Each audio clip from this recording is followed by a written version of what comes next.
Here at Burton's Academy, we have been asked numerous occasions about Stripe, how to connect it to Xero, and do I have to pay a fee for this service?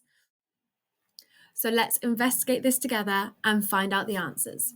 So, starting on the dashboard screen, if you want to connect your Stripe account to your Xero, and this is therefore bringing in all your payments and all your income from Stripe, this is a bank feed connection, and that is it.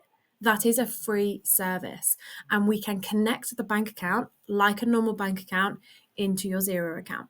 So, we'll walk through how to do this in a second.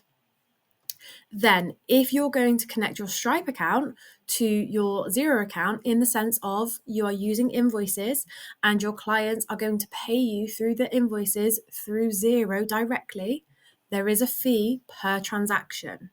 And that is the only fee at the moment there is for Stripe and Xero.